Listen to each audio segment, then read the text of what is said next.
Today we are talking about adoption, what our experience was. We'll be going over picking an agency and some of the paperwork. Not too much of that, it's boring, but what it was like when we went over there and bringing home our son and meeting him and all of those fun things. So my husband, Kevin, and I, we always knew that we had a heart for adoption. We talked about it before we even got married because it was something that both of us felt very strongly about. We just weren't sure what that timing was going to look like, when that was going to happen, or when that would be. After we started growing our family through 2 biological kids, our first son turned 1 year old, we decided it was just time. We really had to figure out if international adoption was going to be what we went for or domestic. So there's pros and cons to both. I know so many people say, why adopt international when there are so many children here? And there are reasons to, because a child without a family and without a home is ultimately a child without a family and without a home. And it doesn't matter where that child comes from. There was certain reasons why we chose that for our family because of the ages of our kids. And, you know, the fostering system here in New Jersey was very difficult during COVID. We started the process, we started working with an agency, and it did not work out with that agency ultimately because we just wanted to adopt younger than our oldest daughter, and they said, no, it's not gonna work. So we found another agency. Do your research on your agency. Make sure that they have a very good relationship in country because that is going to make your experience there so different. That will either make or break your stay in country. We were with some people that were having a hard time working with our agency, but ours was literally phenomenal. So we worked with Madison Adoption Associates, and my goodness, if you were thinking about adopting from Colombia, I'm telling you, they are the ones to go with. So we were starting that good old journey of paperwork, the endless amount of paperwork. It is like no joke. You will literally be doing paperwork every single night. Some of the things that we found hardest in that process was what kind of needs you are open to. So every time you do international adoption, you need to be open to special needs, which we were, but they literally give you a checklist of every kind of need out there. 80% of the things we are sitting there Googling and you are just trying to figure out. And so that is definitely hard because you have to really sit there and think about, okay, am I open to this? Obviously, if you have a biological child, like you're just going to go with whatever happens, right? And you're going to love that child the same. But when you're bringing in a child by means of adoption, you're sitting there thinking about all of these different things, and it's difficult to say yes to some things and no to others. You kind of feel guilty and shameful, but at the same time, you need to know what you are willing to step into and what is going to be good for your family. You will be getting, you know, your home study down where they come in and you work with a social worker, go over everything, check out your home. You'll also be getting psych evals. We had a couple hours of psych evaluations. I think it was like 4 hours altogether, and taking all these different tests on, you know, your mental state, if they feel like you're fit to be a parent. We were kind of like hustling. Like we just wanted to like try to do it in a compact, like, let's just do this thing. After we finally got all of our paperwork done and we sent it over to Colombia and everything's being translated and they're going through all of the things to see if there's a child that they will match with you. So we were actually sent one child that was a waiting child, and we were thinking about saying yes, but we were waiting for some paperwork to come back. And so that boy was actually adopted by another family. God really knew what he was doing. During that time, I was a little mad, I'm not gonna lie. I felt like someone had just like showed me this child that was going to potentially be my son, and that it like slipped through my fingers, and that was a little bit devastating for me. But then we were sent our son, and he was not a direct match. So direct match is like when these families are coming in, when these children are coming in, and they're trying to find which family is going to be a good fit for that child. But our child was not a direct match with us. He was a waiting child because they thought that he had some special needs that ultimately he ended up not having. So when you are sent to this child that you're thinking is going to have certain needs, we sent everything over to the international adoption doctors group that we are working with, and they were a little bit nervous and skeptical about some of the things that they were seeing.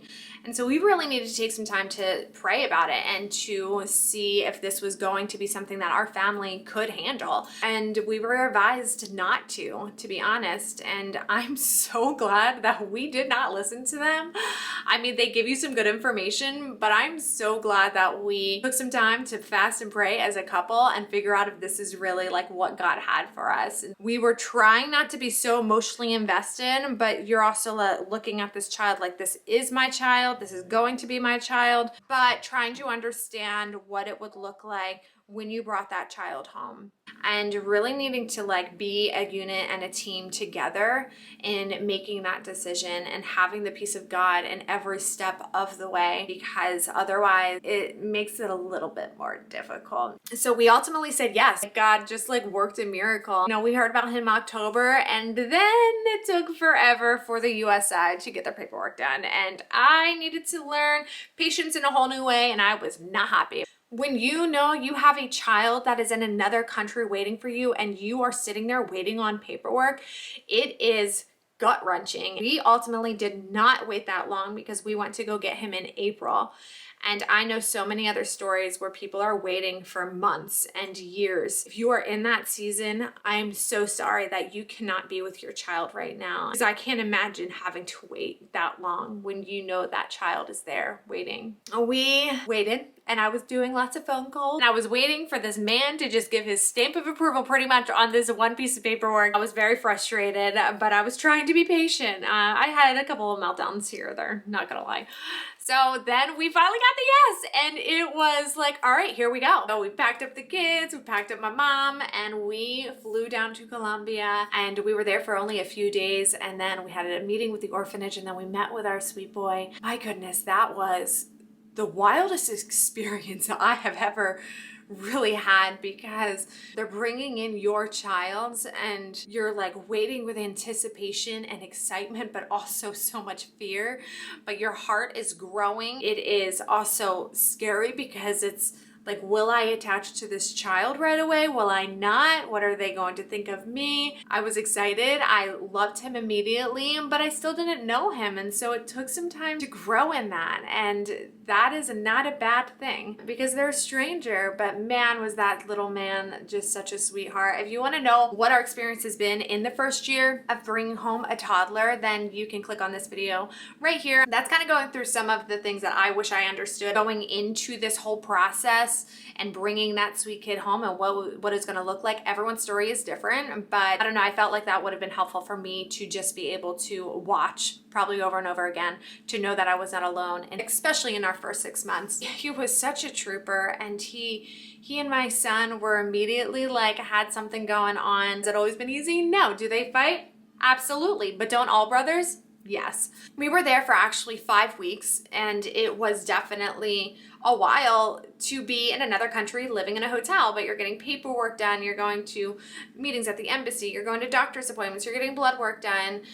We had to go to another part of the country in order to go through the legal paperwork. It was, yes, a long time, and yes, you are in a hotel, and you're moving around, living out of suitcases, but it's kind of fun. And that traveling aspect and experiencing the culture that your child has come from, you're never going to experience it like that again. So it's a time to really enjoy and just like dive into. It really is what you make it. Agencies don't let you take your other bio kids. Some agencies encourage it, some frown on it. I'm really glad that we did. That was a great bonding time for them. The boys are only 4 months apart, and so they immediately, I mean, it was rough with some things. It's like we got artificial twins, but at the same time, it was such a cool time for them to all like spend that time bonding. It is hard traveling with littles. I mean, if you're a traveler, you know this. We did have an incident with my other son where he fell and he got a concussion and he blacked out. Honestly, we thought we were losing him. And that was really rough because we're bringing in our son. My poor husband, he like was sharing with me later on that he thought that we were losing one. And I'm telling you, that is when you see the power of prayer show up in your life. And we just got on the phone with everyone. The hospital there was stinking amazing, and he is ultimately fine. We brought him home. We had him checked out by doctors here, and they evaluated all of his stuff, and he doesn't even have any signs of a concussion that took place. He heard me talking about him. I'm talking about you. I'm telling the story about when we brought your brother home. Were you excited to get a brother? Do you love your brother? Do you guys fight? You don't? So he's also learning how to lie right now. And then we jumped on a plane as a family together. I felt like this sounds bad because like I knew he was ours, but I felt like we were kidnapping this kid out of this country. I was like, we're actually allowed to leave? Like he's coming with us? Like we're allowed to do this? This seems so insane to me. But it was amazing and just so cool to be able to bring him home and to be a part of our family. The most beautiful part about that process was spending that time together as a family in country, and our agency was phenomenal. They were the biggest support and they were so helpful. Any concern, any questions, they were just right there with us the entire time. So then we came home and we just spent that time adjusting as a family and being able to just really get to know our son for the first time. We had hoped for and wished for, you know, this little boy, and it is just so wild that like he is here. And knowing that like his story was so different in the beginning than what it has turned out to be. And that is not because we are heroes. That is not because we are like amazing people. And I actually can't stand when people say that to me because I have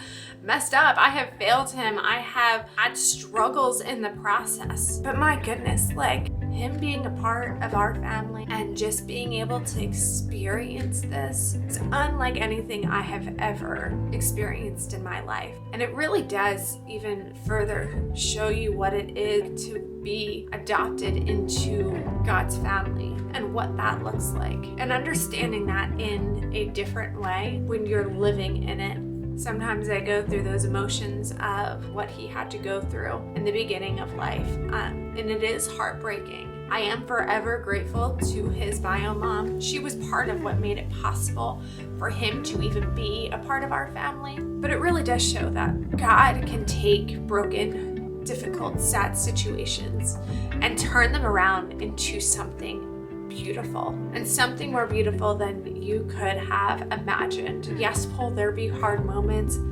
Absolutely. But those hard moments are worth every second of them. And if you are in this process of trying to figure out if adoption is something that is for you or if it is something that is not, spend some time in prayer about it. Do all that you can. Find a support system. Find people that you can ask endless questions to and that are going to be your rock when hard times do hit. Have those people as your steadfast and your anchor through, you know, your journey. If you want more informational things, let me know. If you want more of the stories and the joys and the ups and the downs, then please let me know about that too, because we gotta stick together.